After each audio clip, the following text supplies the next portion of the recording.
রাসূল করিম সাল্লাল্লাহু আলাইহি ওয়াসাল্লাম আগমন করলেন, মক্কা নগরীতে আগমন করলেন আইয়ামে জাহেলিয়াতের যুগে। সেই যুগ কেমন ছিল? সেই যুগের মধ্যে খুন অটোমেটিকলি ছিল, জিনা ব্যভিচার ছিল, মদ খাওয়া ছিল, নেশা করা ছিল। দুনিয়ার এমন কোনো অপরাধ এই জগতে ছিল না, এটা কষ্টিন কালে হতে পারে না। তখন এমন একটা অবস্থা হয়েছিল যেমন পৃথিবী ধ্বংস হয়ে যায়। এই সময় আল্লাহ তাআলার রহমত ছাড়া পৃথিবীকে বাঁচানোর কোনো পরিকল্পনাই ছিল না। আল্লাহ তাআলা রহমত নাজিল করলেন বিশ্ব নবী মুহাম্মদ আরবি সাল্লাল্লাহু আলাইহি ওয়াসাল্লামকে। যেমন আল্লাহ তাআলা কোরআনের মাধ্যমে বলেন, ওয়ামা আরসালনাকা ইল্লা রাহমাতাল লিল আলামিন। আল্লাহ তাআলা কোরআনের মধ্যে বলেন, আমি আল্লাহ তাআলা পৃথিবীবাসীর জন্য রহমতের নবী হিসাবে মুহাম্মদ আরবি সাল্লাল্লাহু আলাইহি ওয়াসাল্লামকে দুনিয়াতে প্রেরণ করেছি। সুবহানাল্লাহ। তাহলে নবী বিশ্ব জগতের নবী, নবী রহমতুল লিল আলামিন এমন একটা সময় পাঠাইলেন যে সময় আইয়ামে জাহেলিয়াতের যুগ ছিল, যে যুগে এমন কোনো অপরাধ তারা করে নাই। সেই যুগে দুনিয়া ধ্বংসের পথে ছিল, আল্লাহর রহমত দরকার ছিল। আল্লাহ তাআলা রহমত প্রেরণ করেছেন নবী হিসেবে মুহাম্মদে আরবি সাল্লাল্লাহু আলাইহি ওয়াসাল্লামকে। আল্লাহ রাসূল দুনিয়াতে আগমন করার পরে 40 বছর বয়সে চিন্তা করলেন এই সমস্ত মানুষকে, যারা তাদের অবস্থা এমন ছিল, এক গোত্রের উট যদি পানি খাইতো, আরেক গোত্রের উট যদি তাদেরকে জিজ্ঞাসা না করতো, তাদের মধ্যে বছরের বছর যুদ্ধ লাগা শুরু হয়ে যেত। বিসমিল্লাহির রহমানির রহিম।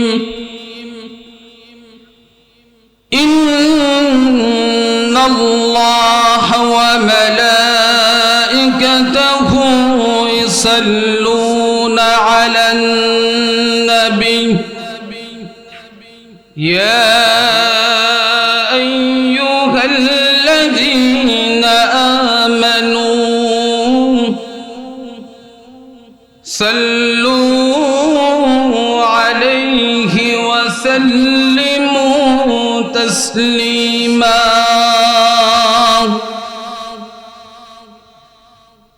وقال النبي صلى الله عليه وسلم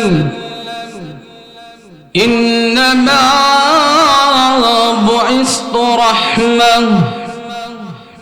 أو كما عليه الصلاة والسلام। সবাই দুরূদ ইব্রাহিম পড়ি। আল্লাহুম্মা সাল্লি আলা মুহাম্মদ وعلى آل محمد كما صليت على إبراهيم وعلى آل إبراهيم إنك حميد مجيد. اللهم بارك على محمد وعلى آل محمد كما باركت على إبراهيم وعلى آل إبراهيم إنك حميد مجيد.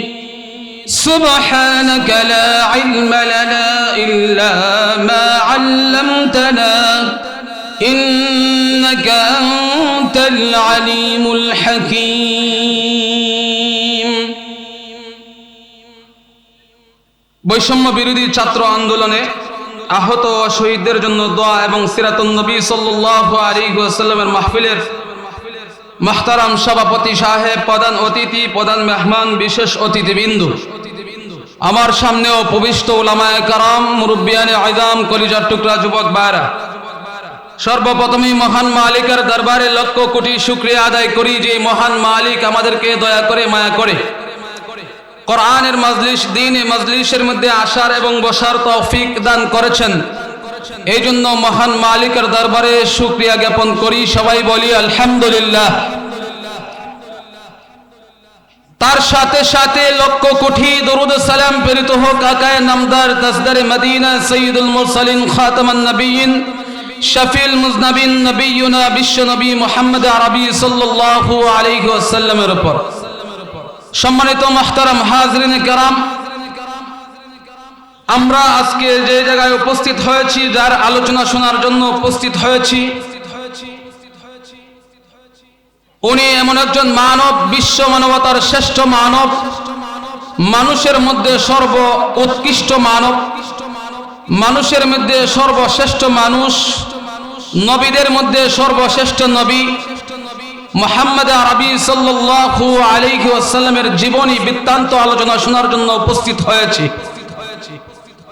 আমার মতো নালায়েক গুনাহগার নবীজির বৃত্তান্ত সম্পর্কে আলোচনা করে আপনাদেরকে সন্তুষ্ট করতে পারবে তা আমি কখনো বিশ্বাস করি না। কারণ আটলান্টিক মহাসাগরের পানি যদি কেউ চামচ দিয়ে সিঁচতে চায় তা কখনো সম্ভব হবে না, আর যে সিঁচতে চাইবে তাকে পাগল ছাড়া আর কিছু বলা যাবে না। তো আমি এত বড় নগণ্য বিশ্বনবী আরবি মুহাম্মদ সাল্লাল্লাহু আলাইহি ওয়াসাল্লামের জীবন বৃত্তান্ত আলোচনা করা তো দূরের কথা, কিছু আলোচনাই করতে পারবো না। তারপরও আপনাদের কাছে দোয়া চাইতেছি, যদি আল্লাহ তাআলা আমাকে তৌফিক দান করেন নবীজির জীবন বৃত্তান্ত নিয়ে কিছু আলোচনা করব। আমা তৌফিক ইল্লা বিল্লাহ। মুহতারাম মুসল্লিয়ানে কেরাম, বিশ্বনবী মুহাম্মদ আরবি সাল্লাল্লাহু আলাইহি ওয়াসাল্লাম, আল্লাহ তাআলা বিশ্বনবী মুহাম্মদ রাসূলুল্লাহ সাল্লাল্লাহু আলাইহি ওয়াসাল্লামকে বিশ্বনবী হিসেবে মনোনীত করেছেন, আখেরি নবী হিসেবে মনোনীত করেছেন, নবীদের সর্দার হিসেবে মনোনীত করেছেন। আল্লাহ তাআলা কোরআনুল কারীমের মধ্যে স্পষ্টভাবে জানিয়ে দিয়েছেন যে রাসূল করিম সাল্লাল্লাহু আলাইহি ওয়াসাল্লাম শুধু মুসলমানদের নবী নয়, রাসূল করিম সাল্লাল্লাহু আলাইহি ওয়াসাল্লাম শুধু মুমিনদের নবী নয়, রাসূল করিম সাল্লাল্লাহু আলাইহি ওয়াসাল্লাম শুধু ইহুদিদের নবী নয়, রাসূল করিম সাল্লাল্লাহু আলাইহি ওয়াসাল্লাম শুধু খ্রিস্টানদের নবী নয়, রাসূল করিম সাল্লাল্লাহু আলাইহি ওয়াসাল্লাম হলেন পৃথিবীর সমস্ত মাখলুকাতের নবী। সুবহানাল্লাহ। আল্লাহর নবী সাল্লাল্লাহু আলাইহি ওয়াসাল্লামের সিরাতের যে আলোচনা, সিরাতুন নবী সাল্লাল্লাহু আলাইহি ওয়াসাল্লাম সম্পর্কে আমরা একটু জানি। সিরাত অর্থ জীবনী, নবী অর্থ নবী, দুটোটা অর্থ মিলে এক অর্থ হয় সিরাতুন নবী, অর্থাৎ রাসূল করিম সাল্লাল্লাহু আলাইহি ওয়াসাল্লামের পবিত্র জীবনী। পবিত্র জীবনী আলোচনা করতেই প্রথমে মিলাদুন নবী থেকে শুরু করে সিরাত পর্যন্ত আলোচনা করতে হয়। রাসূলের জীবন জন্ম বৃত্তান্ত থেকে শুরু করে রাসূলের সিরাত আলোচনা করতে হয়। সময় সংক্ষিপ্ত হওয়ার কারণে আপনাদের সামনে কয়েকটি কথা বলবো সিরাত সম্পর্কে ইনশাআল্লাহ। রাসূল করিম সাল্লাল্লাহু আলাইহি ওয়াসাল্লামকে আল্লাহ তাআলা বিশ্ব নবী হিসেবে মনোনীত করেছেন। আল্লাহ তাআলা কোরআনুল কারীমের মধ্যে বলেন, কুল ইয়া আইয়ুহান নাস ইন্নী রাসূলুল্লাহি ইলাইকুম জামিআ।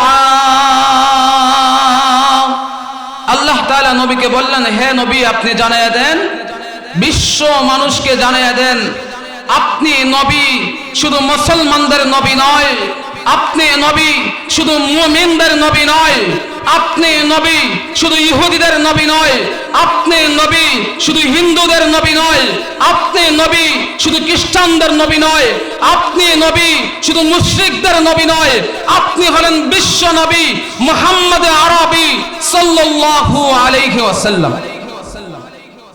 তো আল্লাহ তাআলা জানিয়ে দিলেন আমাদের নবী হলেন বিশ্ব নবী, বিশ্ব জগতের নবী, গাছপালার নবী, পশু পাখির নবী, মাছ জগতের নবী, সাগরের নবী, সমুদ্রের নবী, মানুষের নবী, ইহুদি খ্রিস্টান সবার জন্য নবী। যদি কোনো মানুষ পৃথিবীর জগতের মধ্যে সে মুসলিম হোক অথবা মুসলিম হোক, সে যদি আল্লাহর নবীকে পরিপূর্ণভাবে আল্লাহর নবীর জীবন বৃত্তান্ত, আল্লাহর নবীর জন্ম বৃত্তান্ত পরিপূর্ণভাবে আলোচনা করতে পারে, দিল দিয়ে শুনতে পারে, কান দিয়ে বুঝে, চোখ দিয়ে দেখে এবং পরিপূর্ণভাবে শ্রবণ করে হেদায়েতের উদ্দেশ্যে পড়ে। আল্লাহর রাসূল সাল্লাল্লাহু আলাইহি ওয়াসাল্লাম বলেন, হুদাল লিল মুত্তাকিন ফাআন্না রিজালান লিল্লাহি ওয়া আন্না তাদখুলুল জান্নাহ। যেই ব্যক্তি হোক না কেন, সে আমি নবীর জীবন বৃত্তান্ত আলোচনা করবে, আলোচনা করার সাথে সাথে তার দিলে ধাক্কা লাগবে, আর দিলে ধাক্কা লাগলেই যদি আল্লাহ তার কপালে হেদায়েত রাখেন, আল্লাহ তাকে মুত্তাকি বানিয়ে দিবে। শুধু মুত্তাকি নয়, সে যদি মুত্তাকি হওয়ার পরে আল্লাহর নবীর জিন্দেগি অনুসরণ করে, রাসূলকে ইত্তেবা করে জীবন যাপন করতে পারে, আনতাদখুলুল জান্নাহ, আল্লাহর নবী বলেন তাকে মৃত্যুর পর পরই জান্নাতে প্রবেশ করানো হবে। আরেকটু জোরে বলেন সুবহানাল্লাহ। রাসূল করিম সাল্লাল্লাহু আলাইহি ওয়াসাল্লাম আগমন করলেন, মক্কা নগরীতে আগমন করলেন আইয়ামে জাহেলিয়াতের যুগে। সেই যুগ কেমন ছিল? সেই যুগের মধ্যে খুন অটোমেটিকলি ছিল, জিনা বেবিচার ছিল, মদ খাওয়া ছিল, নেশা করা ছিল। দুনিয়ার এমন কোনো অপরাধ এই জগতে ছিল না এটা কষ্টিন কালে হতে পারে না। তখন এমন একটা অবস্থা হয়েছিল যেমন পৃথিবী ধ্বংস হয়ে যায়। এই সময় আল্লাহ তাআলার রহমত ছাড়া পৃথিবীকে বাঁচানোর কোনো পরিকল্পনাই ছিল না। আল্লাহ তাআলা রহমত নাজিল করলেন বিশ্ব নবী মুহাম্মদ আরবি সাল্লাল্লাহু আলাইহি ওয়াসাল্লামকে। যেমন আল্লাহ তাআলা কোরআনের মাধ্যমে বলেন, ওয়ামা আরসালনাকা ইল্লা রাহমাতাল লিল আলামিন। আল্লাহ তাআলা কোরআনের মধ্যে বলেন, আমি আল্লাহ তাআলা পৃথিবীবাসীর জন্য রহমতের নবী হিসাবে মুহাম্মদ আরবি সাল্লাল্লাহু আলাইহি ওয়াসাল্লামকে দুনিয়াতে প্রেরণ করেছি। সুবহানাল্লাহ। তাহলে নবী বিশ্ব জগতের নবী, নবী রহমতুল লিল আলামিন এমন একটা সময় পাঠাইলেন যে সময় আইয়ামে জাহেলিয়াতের যুগ ছিল, যে যুগে এমন কোনো অপরাধ তারা করে নাই। সেই যুগে দুনিয়া ধ্বংসের পথে ছিল, আল্লাহর রহমত দরকার ছিল। আল্লাহ তাআলা রহমত প্রেরণ করেছেন নবী হিসেবে মুহাম্মদে আরবি সাল্লাল্লাহু আলাইহি ওয়াসাল্লামকে। আল্লাহ রাসূল দুনিয়াতে আগমন করার পরে 40 বছর বয়সে চিন্তা করলেন এই সমস্ত মানুষকে, যারা তাদের অবস্থা এমন ছিল, এক গোত্রের উট যদি পানি খাইতো, আরেক গোত্রের উট যদি তাদেরকে জিজ্ঞাসা না করতো, তাদের মধ্যে বছরের বছর যুদ্ধ লাগা শুরু হয়ে যেত। এমন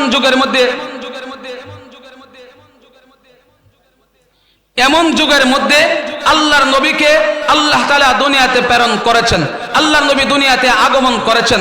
দুনিয়াতে আগমন করার পরে 40 বছরের দ্বার প্রান্তে বুঝতে পারলেন, আল্লাহর নবী হেরা গুহায় অবস্থান করলেন, যে এটাকে বলা হয় জাবালে নূর।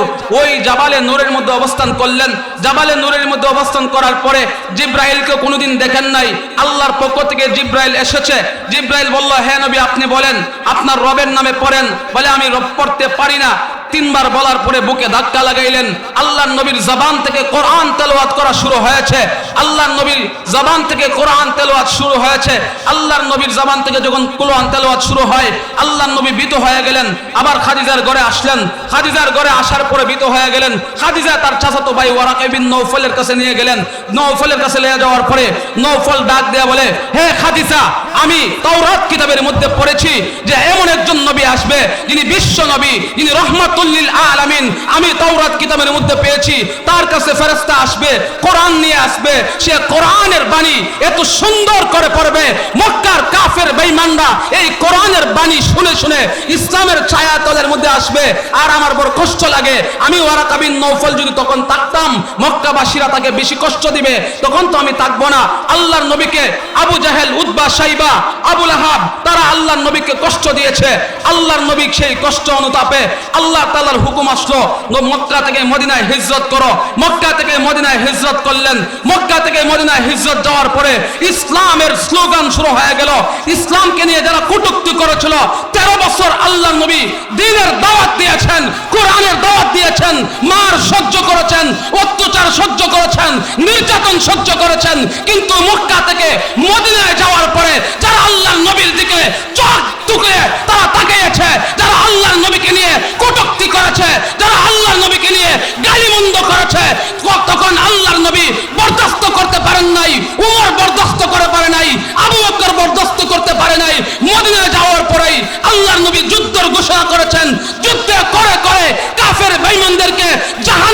মুসলমান হয়েছে, আর যারা মুসলমান হয়েছে তারা আল্লাহর নবীর ছায়ার তলে এসে মুসলমান হয়ে কালিমা গ্রহণ করে জান্নাতে প্রবেশ করেছে। সুতরাং মক্কা থেকে মদিনায় হিজরত করার পরে ইসলাম পরিবর্তন হয়ে গেল। প্রথম ছিল দাওয়াতের কাজ, কিন্তু তখন কোনো যুদ্ধের অবস্থান ছিল না। মক্কা থেকে মদিনায় যাওয়ার পরে যুদ্ধ শুরু হয়ে গেল। যুদ্ধ করতে করতে এক পর্যায়ে ইসলামের বিজয় স্লোগান শুরু হয়ে গেল। আমি যেই কথা বলতে যাচ্ছি সময় একেবারে সংক্ষিপ্ত। আল্লাহর নবীর যে জিন্দেগি, মক্কার 13 বছর এবং মদিনার 10 বছর, মোট 23 বছর। এই 23 বছরের জিন্দেগি কেউ যদি অনুসরণ করে, কেউ যদি অনুসরণ করে চলতে পারে, তাহলে তার জন্য জান্নাত অস্বীকারের কোনো বিষয় হতে পারে না। সে অবশ্যই জান্নাতের পথে চলতে পারবে। আর কেউ যদি মন গড়া দিন বানাইয়া যায়, আর কেউ যদি মন গড়া দিন বানাইয়া তার মন গড়া অনুযায়ী সে বেদাতের মতো কার্যক্রম চালু করে, সে যদি বেদাতি হয়, সে যদি আল্লাহ নবীর হাদিস বলে বলে সে বেদাতের কার্যক্রম শুরু করে, এটা রাসূলের দিন হতে পারে না। এটা নিশ্চয়ই বেদাত। আর বেদাত সম্পর্কে আল্লাহ নবী বলেন, শাররুল উমুরি মুহদাসাতুহা ওয়া কুল্লু মুহদাসাতিন বিদআহ ওয়া কুল্লু বিদআতিন দালালা ওয়া কুল্লু দালালাতিন ফিন্নার। আল্লাহর নবী বলেন, যারা বেদাত করে, আমার হাদিস নিয়ে যারা বানোয়াটি করে, আমার হাদিস নিয়ে যারা মিথ্যা কথা বলে, সুতরাং তাদের ঠিকানা হবে জাহান্নামী। আর যারা জাহান্নামী হয়ে যাবে, তাদের অবস্থান আল্লাহর দয়া ছাড়া কখনো পরিবর্তন হতে পারে না।